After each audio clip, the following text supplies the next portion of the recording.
محمد و آل محمد اما بعد وفقنا اللہ و ایاکم للعلم والعمل الصالحین انشاءاللہ تعالی۔ قرآن مجید کی سورہ یونس کی آیت نمبر 20 میں گفتگو جاری تھی کہ جس میں یہ ارشاد ہو رہا ہے کہ بسم اللہ الرحمن الرحیم وَيَقُولُونَ لَوْلَا أُنزِلَ عَلَيْهِ آيَةٌ مِّن رَّبِّهِ فَقُلْ إِنَّمَا الْغَيْبُ لِلَّهِ فَانتَظِرُوا إِنِّي مَعَكُم مِّنَ الْمُنتَظِرِينَ۔ وَيَقُولُونَ یعنی جو مشرکین مکہ تھے وہ یہ آ کر کہتے تھے کہ آخر اللہ کی طرف سے نشانی اور آیت کیوں نہیں نازل ہوتی؟ تو اللہ تعالیٰ نے اپنے حبیب سے یہ فرمایا کہ ان سے کہہ دیجئے کہ غیب اللہ کے لیے ہے،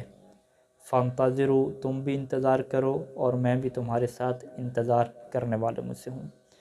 اس آیت کی تفسیر باطنی میں چھٹے امام سے روایت تھی کہ جس میں امام علیہ السلام نے یہ فرمایا تھا کہ اس آیت میں غیب سے مراد حضرت قائم حجت خدا ہیں اور انہی کا سب لوگ انتظار کر رہے ہیں۔ ہماری جو گفتگو ہے آیت کے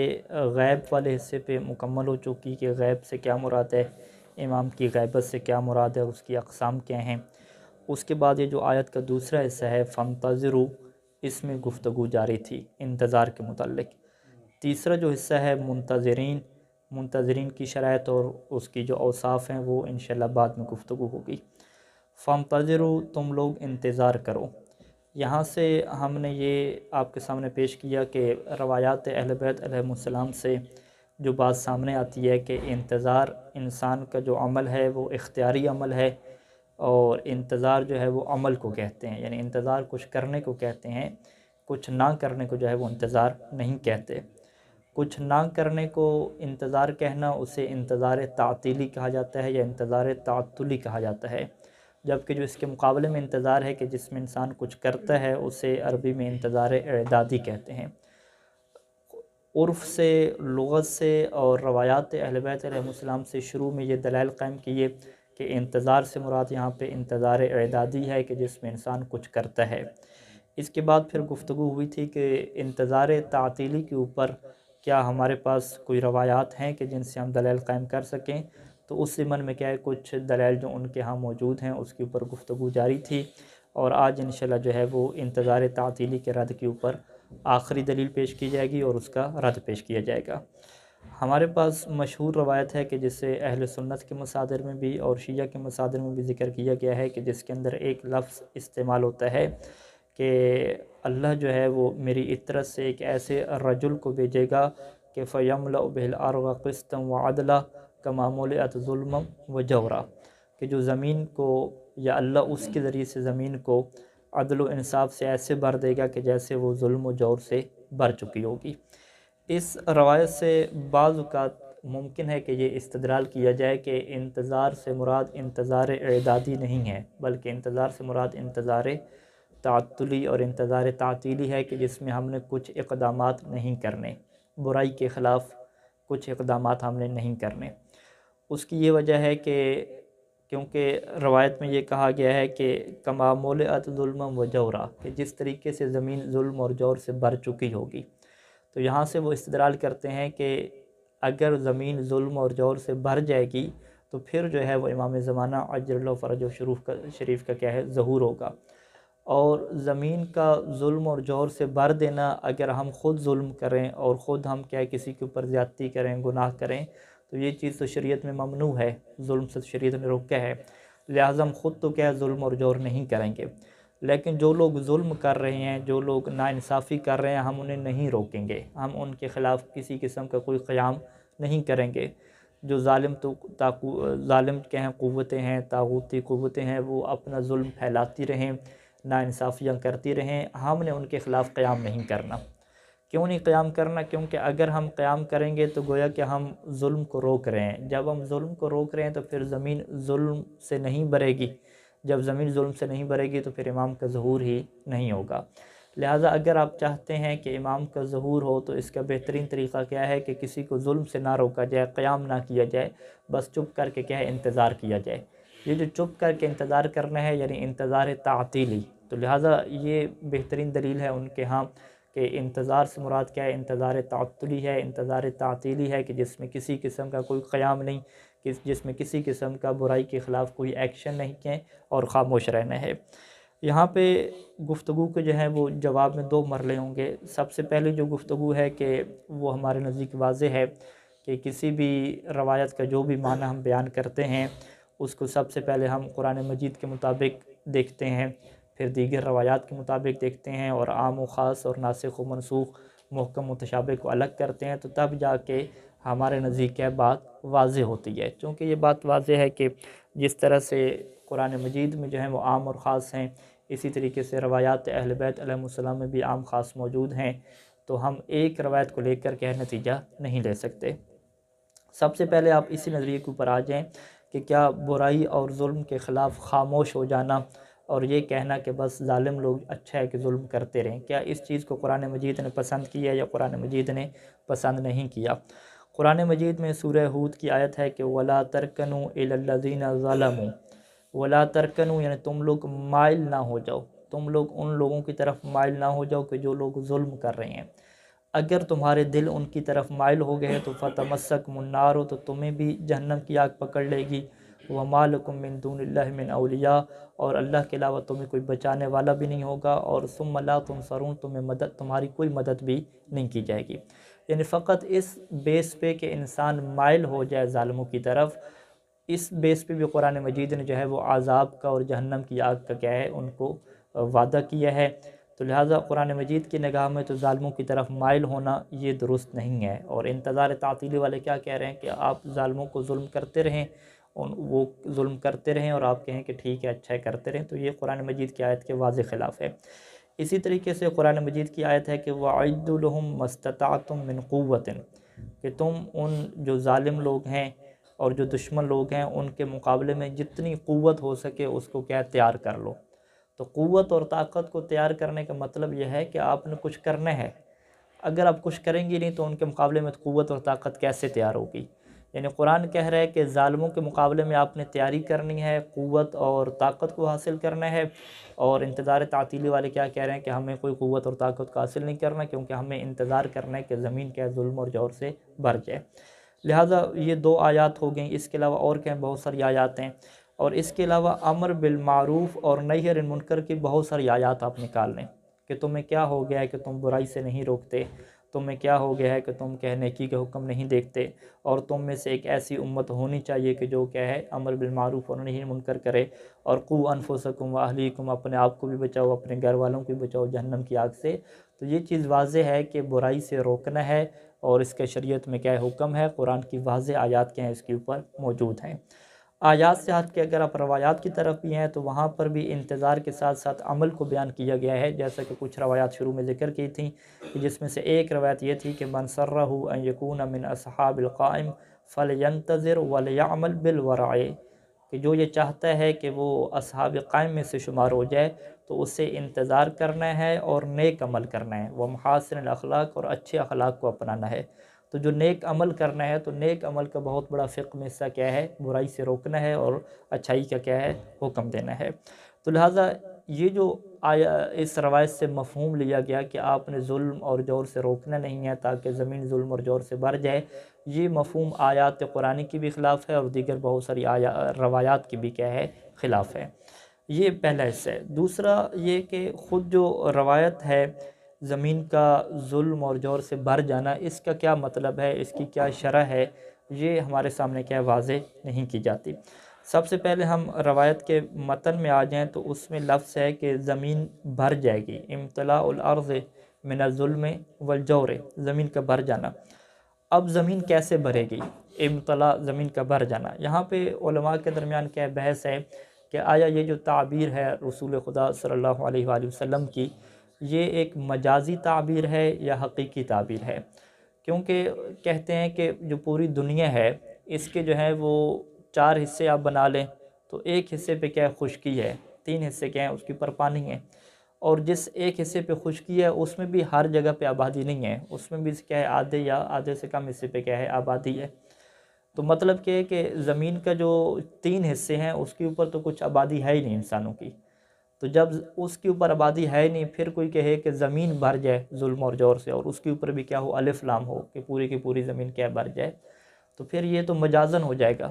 کیونکہ پوری زمین کیسے بھر سکتی ہے جب انسان ہے ہی نہیں، 3 حصوں پہ انسان ہے ہی نہیں، تو وہ ظلم و جور سے کیسے بھرے گی؟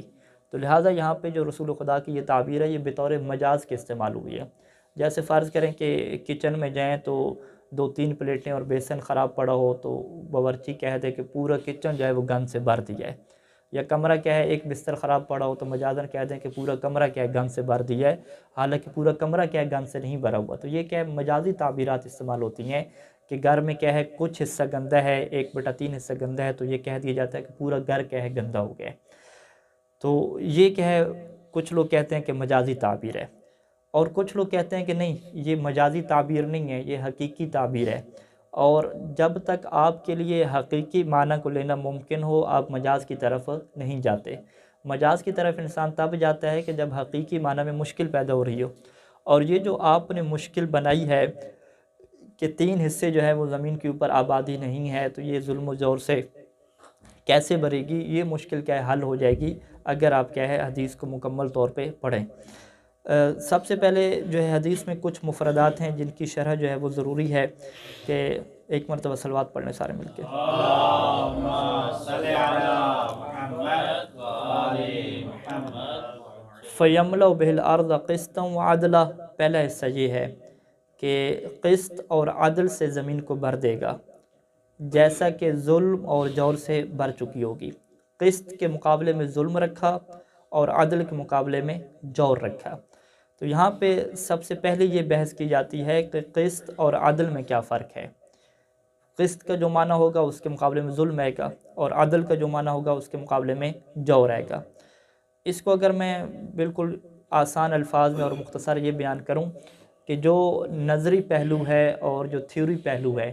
کہ آپ نظریاتی طور پہ یہ طے کریں کہ عدل کیا ہے، حق کیا ہے، کسی کا حق کیا بنتا ہے، اسے ہم کیا کہتے ہیں؟ قسط کہتے ہیں۔ قسط کیا مطلب؟ یعنی پیپر ورک اور نظریاتی ورک، کہ یہ طے ہو جائے کہ اس گلاس کا حق کیا ہے، اس مشین کا حق کیا ہے، انسان کا حق کیا ہے۔ تھیوریکل اور نظریاتی طور پہ اگر طے ہو جائے کہ اس کا حق کیا بنتا ہے تو اسے ہم کیا کہتے ہیں؟ قسط کہتے ہیں۔ اور قرآن مجید کی آیات میں یہ موجود ہے کہ وَنَزَعُ الْمَوَازِينَ الْقِسْطَ لِيَوْمِ الْقِيَامَةِ، اور ہم قیامت کے دن انصاف کے ترازو کھڑے کریں گے۔ انصاف کے ترازو کھڑے کریں گے کیا مطلب؟ یعنی حق کے جو ہے وہ ہم معیار بتائیں گے۔ ایک ہم تھیوری بنائیں گے کہ یہ تھیوری ہے اور یہ ترازو ہے کہ اس کے اوپر جو پورا اترے گا اس کے لیے جنت ہے، اور جو اس کے اوپر پورا نہیں اترے گا اس کے لیے جہنم ہے۔ تو اس کا مطلب کیا ہے کہ قسط کو ایک نظریاتی طور پہ استعمال کیا گیا کہ جو ایک نظریہ ہو کہ جس میں حق کو بیان کیا جائے، ایک معیار بیان کیا جائے۔ تو ایک معیار بنانا حق کا، اسے کیا کہتے ہیں؟ قسط کہتے ہیں۔ جس طرح دیگر آیات میں ہے کہ وَأَقِيمُوا الْوَزْنَ بِالْقِسْطِ، کہ تم وزن قائم کرو قسط کے ساتھ۔ قسط کے ساتھ کیا مطلب؟ یعنی ایک معیار بنا لو، ایک تشخیص کر لو کہ یہ معیار ہے، تو اسی پھر معیار کے اوپر کیا ہے؟ پورا اترو۔ تو لہٰذا کوئی معیار بنا لینا، کسی کا حق معین کر دینا نظریاتی طور پہ، اسے کیا کہتے ہیں؟ قسط کہتے ہیں۔ اور پھر اسے عطا کر دینا، اسے کیا کہتے ہیں؟ عدل کہتے ہیں۔ یعنی اگر نظریاتی پہلو ہو تو اسے قسط کہیں گے، اور نظریاتی کے بعد جب عملی جنبہ اس سے پہنائیں گے تو وہ کیا ہو جائے گا؟ عدل ہو جائے گا۔ اسی طریقے سے قسط کے مقابلے میں ظلم آئے گا۔ ظلم کیا مطلب؟ کہ کسی کے حق کو معین ہی نہ کریں۔ یعنی ایک خاتون کے پیٹ میں کیا بچہ ہے، تو اس بچے کا کیا حق ہے؟ کیا اس کا حق ہے کہ زندہ رہا جائے؟ لہٰذا کیا ہے اسقاط کرنا جائز نہ ہو۔ یہ حق کی معین نہ کیا جائے تو حق کا معین نہ کرنا کیا ہوگا؟ ظلم ہوگا۔ اور اگر فرض کریں حق معین ہو جائے اور اس کے باوجود اس کے اوپر عمل نہ کیا جائے تو یہ کیا ہو جائے گا؟ جور ہو جائے گا۔ لہٰذا ہم کیا کہیں گے کہ ظلم کیا مطلب ہے؟ نظریاتی طور پہ کسی کے لیے حق کو معین نہ کرنا یہ ظلم ہے، اور پھر اسے حق عطا نہ کرنا یہ کیا ہے؟ جور ہے۔ تو اب زمین کے بارے میں آ جائیں کہ زمین کو قسط سے بھی بھریں گے اور عدل سے بھی بھریں گے۔ قسط کیا مطلب؟ کہ ایسے نظریاتی قوانین بنائے جائیں گے کہ جو قوانین میں صحیح حق دیا جائے گا زمین کو، اور پھر وہ قوانین بنا کے اس کے اوپر عمل پیرا بھی ہوا جائے گا کہ جس میں پریکٹیکل طور پہ کیا ہے وہ جو قوانین بنائے ہیں اس کو بھی کیا ہے نافذ کیا جائے گا۔ اب یہاں پہ جب زمین کی بات ہے کہ زمین کے اوپر ظلم اور ضمیر کے اوپر جور ہوگا اور زمین کے قوانین، تو اس کے بارے میں جب گفتگو شروع کرتے ہیں تو وہ یوں شروع کرتے ہیں کہ جو انسان ہے، انسان کے جو ہیں وہ 3 قسم کے تعلقات ہیں۔ سب سے پہلا جو انسان کا تعلق ہے وہ انسان اللہ کے ساتھ ہے، ٹھیک ہے، جس سے ہم کیا کہتے ہیں؟ خلوت میں، عبادت میں۔ دوسرا جو انسان کا تعلق ہے وہ دوسرے انسانوں کے ساتھ ہے، یہ معاملات کی اس میں بحث آتی ہے۔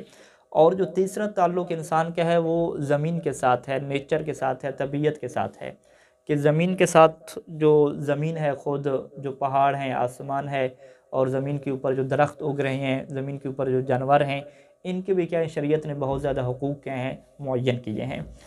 اور قرآن مجید کی آیت ہے کہ هو الذی جعل لکم الارض ذلولا، کہ وہ ذات کہ جس نے تمہارے لیے زمین کو رام کیا ہے، یا زمین کو تمہارے لیے نرم بنایا ہے، فامشوا فی مناکبہا، پس تم بیٹھو نہیں بلکہ زمین کے اطراف میں چلو، حرکت کرو، وکلوا من رزقہ، اور زمین کے رزق سے تم کھاؤ۔ یعنی قرآن مجید نے کہا کہ یہ جو زمین ہم نے تمہارے لیے بنائی ہے یہ اس لیے نہیں بنائی کہ تم بس بیٹھے رہو، بلکہ زمین میں تم حرکت کرو اور زمین کے رزق سے کھاؤ۔ اس کا مطلب کیا ہے کہ زمین انسان کو رزق دیتی ہے، زمین انسان کو بہت کچھ کیا عطا کرتی ہے۔ انسان جو پہن رہا ہے، کھا رہا ہے، بنا رہا ہے، ٹیکنالوجی لے لیں، سپیکر لے لیں، سب کچھ کیا ہے یہ زمین سے کیا ہے حاصل کیا گیا ہے۔ تو قرآن مجید نے یہی کہا کہ زمین کو ہم نے تمہارے لیے بنایا ہے، تمہاری یہ ذمہ داری ہے کہ تم زمین سے کیا رزق حاصل کرو۔ اب جب زمین سے رزق حاصل کرنے کی باری آتی ہے تو اس کے بھی کیا ہوتے ہیں بہت سارے قوانین ہوتے ہیں، بہت سارے حقوق ہوتے ہیں زمین کے۔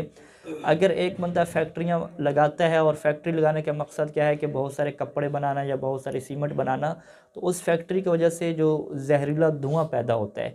اس زہریلا دھواں پیدا ہونے کی وجہ سے جو آسمان کے اوپر وہ دھواں چلا جاتا ہے، اور اس کے اوپر ایک تہ ہے کہ جس تہ کے اوپر کیا ہے درجہ حرارت کافی بڑھ جاتا ہے۔ اس درجہ حرارت بڑھنے کی وجہ سے جو زمین کے جو موسم ہیں اس کے اندر تبدیلیاں واقع ہوتی ہیں، کسی جگہ زیادہ سیلاب آ جاتے ہیں تو کسی جگہ کیا ہے بالکل بارش ہی نہیں ہوتی ہے، وہاں پہ زمین کیا ہے بنجر ہو جاتی ہے، جہاں پہ سیلاب زیادہ آتے ہیں زمین وہاں پہ بھی خراب ہو جاتی ہے۔ تو اس کا مطلب کیا ہوا کہ ایک بندے نے کیا کیا،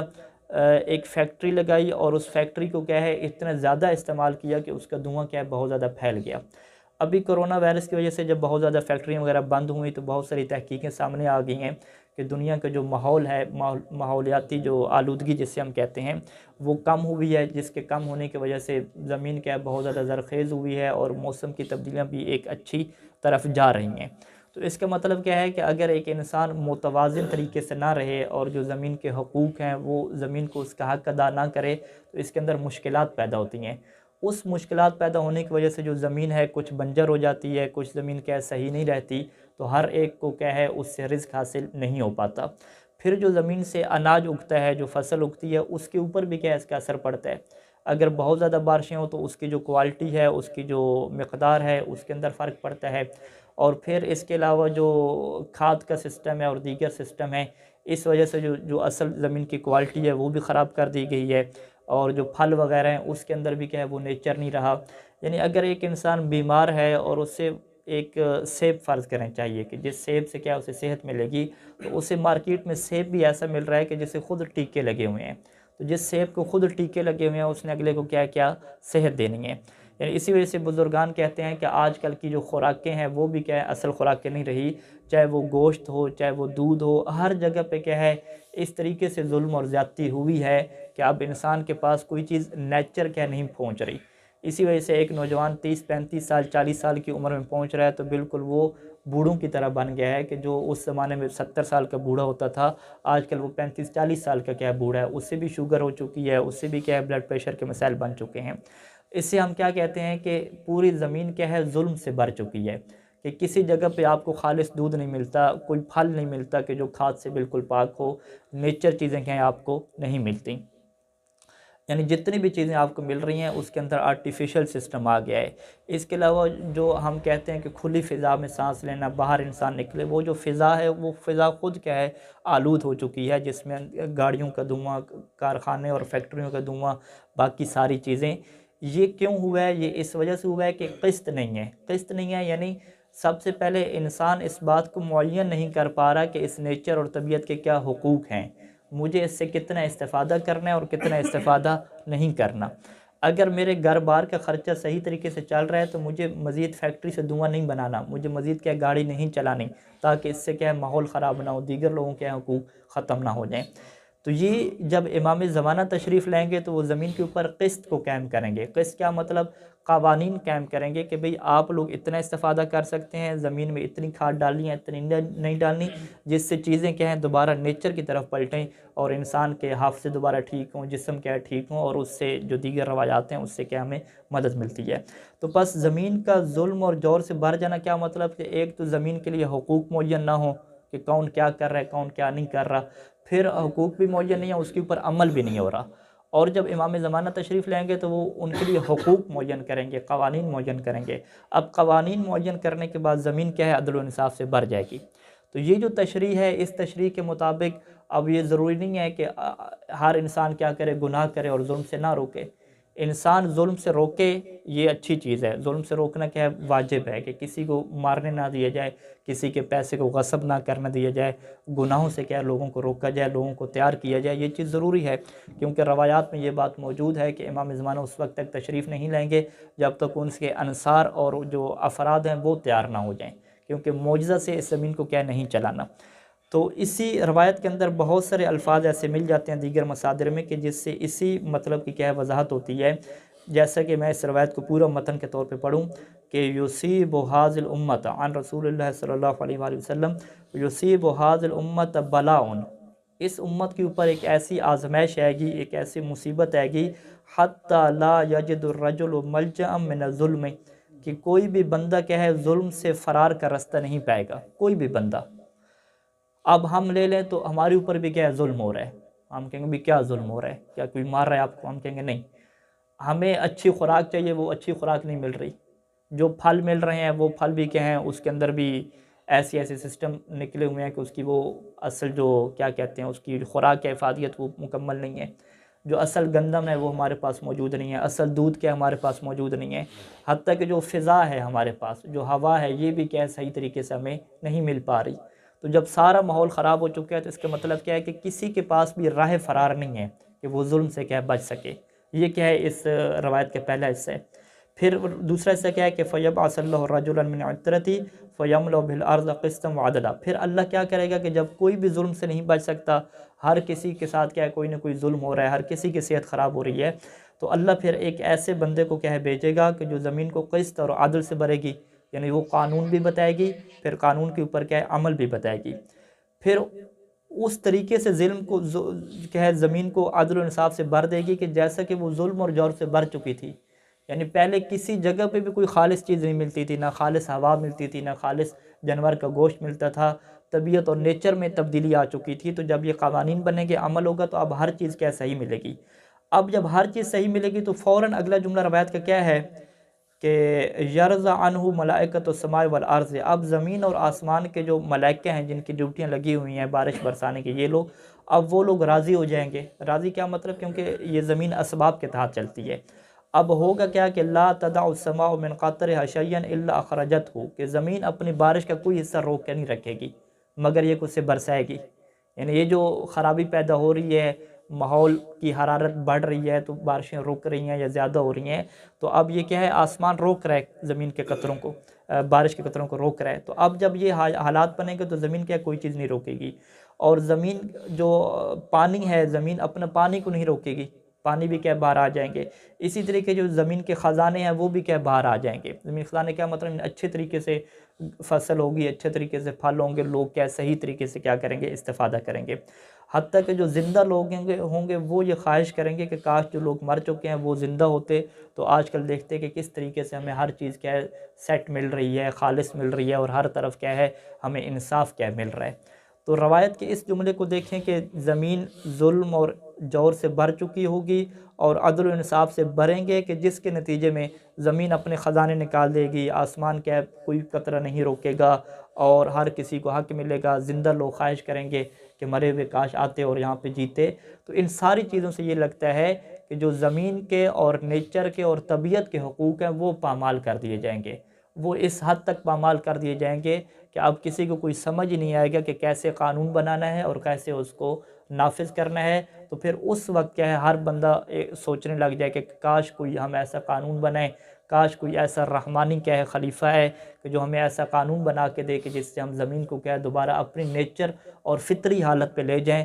کہ جس سے ہمیں چیزیں بھی کیا ہے خوراک والی حاصل ہوں، دودھ بھی ہمیں صحیح حاصل ہو، جانور بھی ہمیں صحیح ملیں، گوشت بھی ہمیں صحیح ملے، فضا بھی ہمیں صحیح ملے، اور انسان کیا ہے دوبارہ کیا ہے صحت کی طرف واپس پلٹیں۔ جب اس طرح کے پریشان کن حالات بن جائیں گے اور سارے کہیں گے کہ زمین کے اوپر ناانصافی بڑھ چکی ہے، ظلم بڑھ چکا ہے، کوئی چیز خالص نہیں مل رہی کسی کو، تو اس وقت کیا ہے اللہ پھر کیا ہے اجازت دے گا اور اللہ کا خلیفہ کیا ہے زمین کے اوپر آئے گا اور وہ زمین کو کیا ہے بالکل سیٹ کرے گا اور ہر چیز کیا ہے نیچر طبیعت پہ واپس آئے گی۔ تو لہٰذا اس شرح کے مطابق جو ایک اصل صحیح شرح لگتی ہے، اس کے مطابق کوئی یہ کہہ نہیں سکتا کہ ہم جو ہے وہ ظلم اور جور کو بڑھائیں گے، کیونکہ ظلم اور جور کا تعلق کیا ہے فطرت سے ہے، خود زمین سے ہے۔ اور زمین سے کیوں ہے، وہ کیوں پیدا ہو رہا ہے؟ کیونکہ انسان خود غرض ہے، یا انسان کو پتہ ہی نہیں ہے کہ کس طریقے سے کیا ہے زمین کے قانون کی رعایت کرنی ہے تاکہ وہ کیا ہے محفوظ رہ سکے۔